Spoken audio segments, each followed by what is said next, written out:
September 21st, 2019, and this video is called Radioactive Vaseline Glass Tea Plates.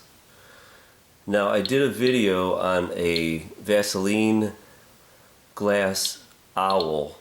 Now, that same person ended up giving me a bunch of these tea plates, and I guess they were big back in, I think it says here, in the 1800s, 1826 to 1850, but I don't think these were made back then, because I didn't think that. Now these are going to glow. These are radioactive, and I think it's uranium they put in it, and this is the this is what came with it, and it's called this commemorative cup plate series,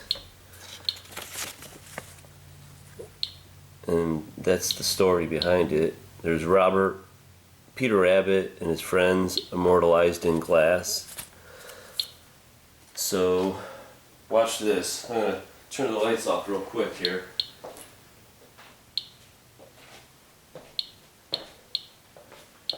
Now see how they're glowing?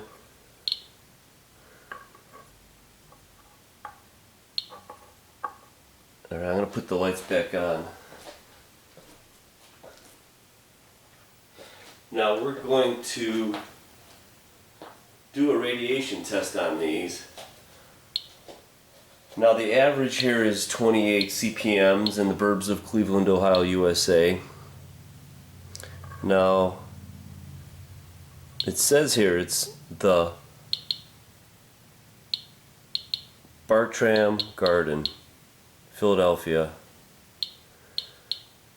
So I'll do this quickly because I don't like touching these things, but these are all over your house, and let's do all three of them and see what they will give out. This, I think it's like a 30-second average, so we'll do this one first, which it looks like it's the flower.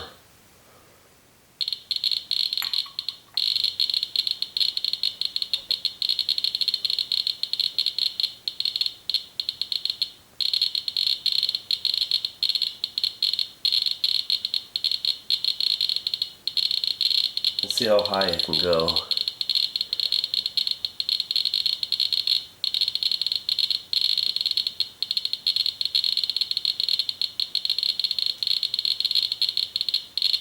Now, can you imagine putting your tea on this thing? Maybe they even made cups out of this glass. And maybe it changes the properties of the liquids or whatever's in it.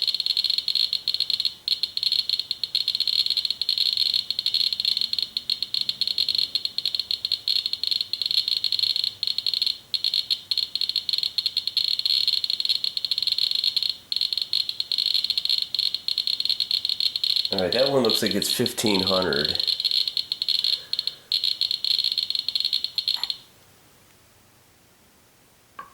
Now let's do this one. This one is like a bird. This one is called the Evening Grosbeak.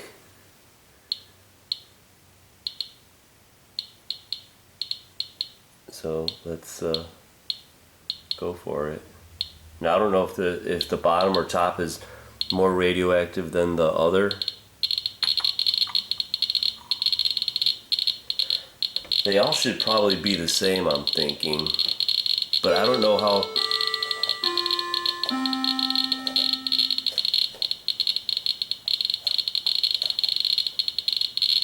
Now these all should be the same, but I don't know how they make this Vaseline glass.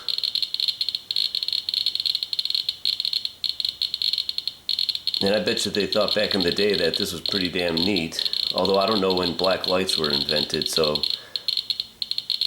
I don't know if it glowed in the dark with other lights.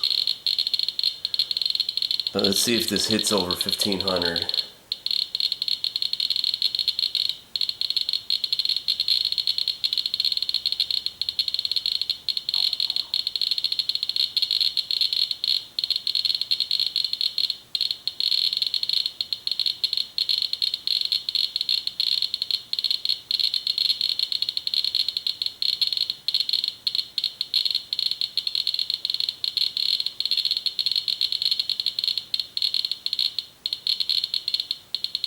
That's pretty damn close.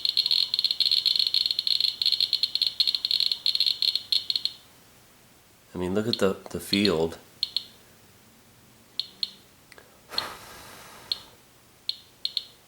It kind of starts.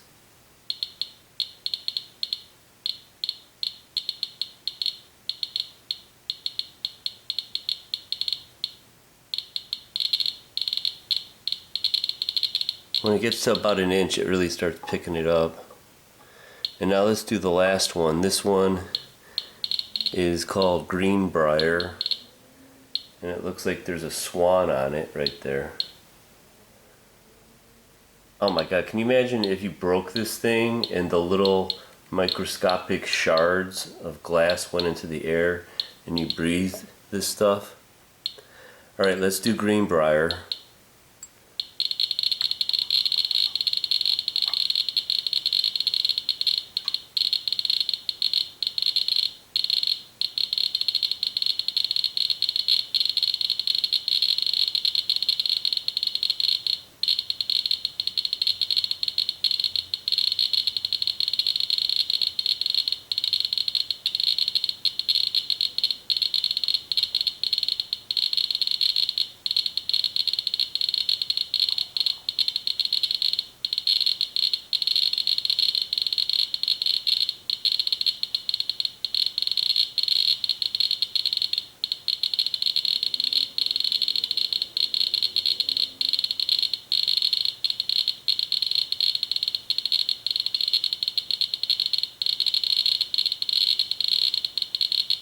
They're all about the same, but this one seems to be just a little bit hotter because it's definitely going over 1500.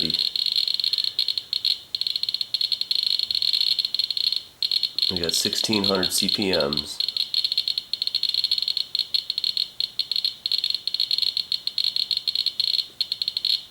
Alright, we got 1600.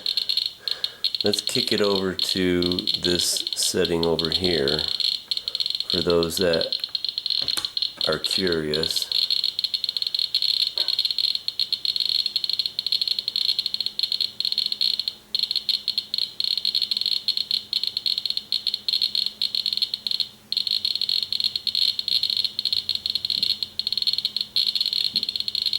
Alright, that's that right there. You can figure that one out. I like going to the CPMs because it seems to be a little bit easier. Now let's flip this over and see if we get the same reading. Now it's going to have to go on a 30-second average.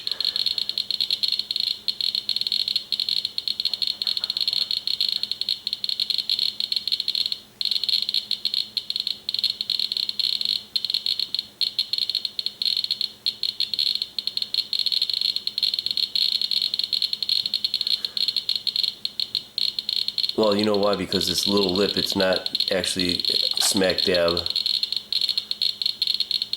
on it, but looks like it's going wild again.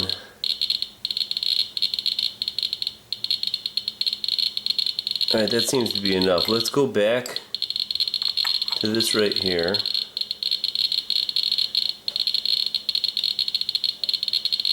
So I guess you get the picture.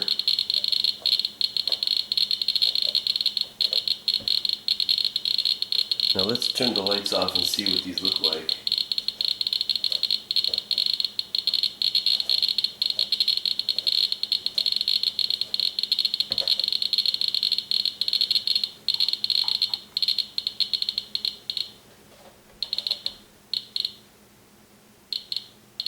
Pretty freaky. I mean, I know mankind is curious, and maybe back in the day they didn't know what the heck this stuff was,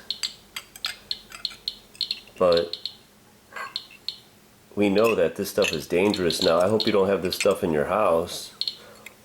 I keep this in the garage, and I don't even know why I keep them, but let's put these all three on and see what happens.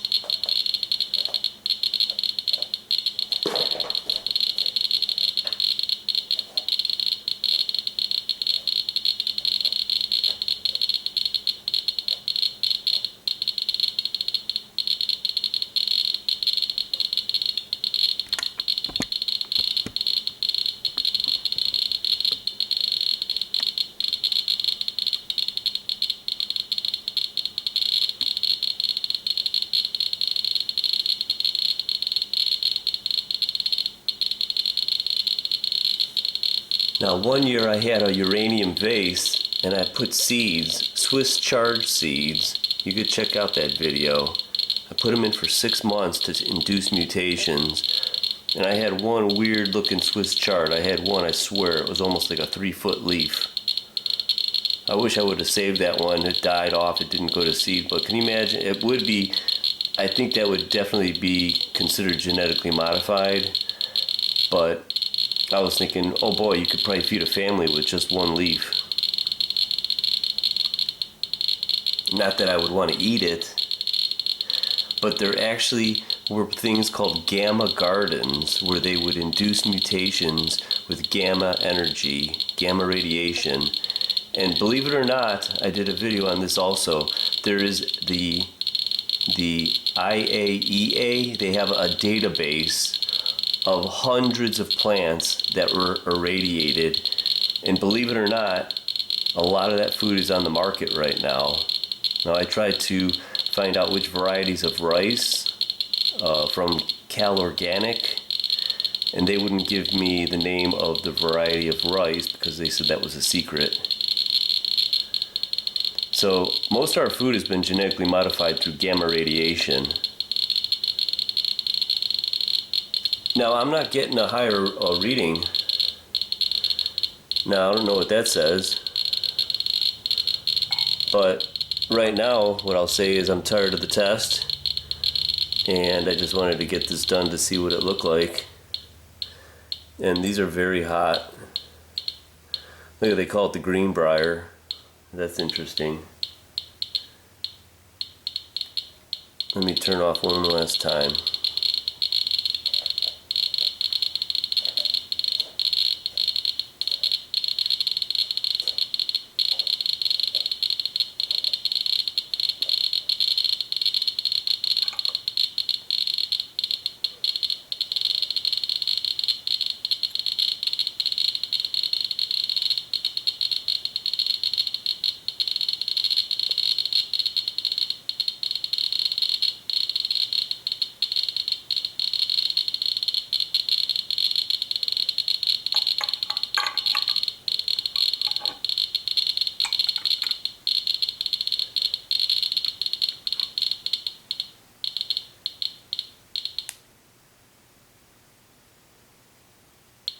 These things are everywhere. And believe it or not, they used to, in the old Fiesta ware, they used to put depleted uranium. Go look that up too. Mankind has a fascination with this nuclear power, but because we're not smart enough as a species, we cannot understand and harness it in a safe way. So we should just get rid of nuclear. It's just poison. But there's so much that we're beyond the Pandora's box. It's been open for about 70 years now. And unfortunately, I think it's going to mutate the planet. Now here is the seal on the box. It's called John Bartram Associates. Yeah, I think. Association. Cup plate, and it's in Pottsville, Pennsylvania. Now, can you imagine how radioactive that place is? Wow.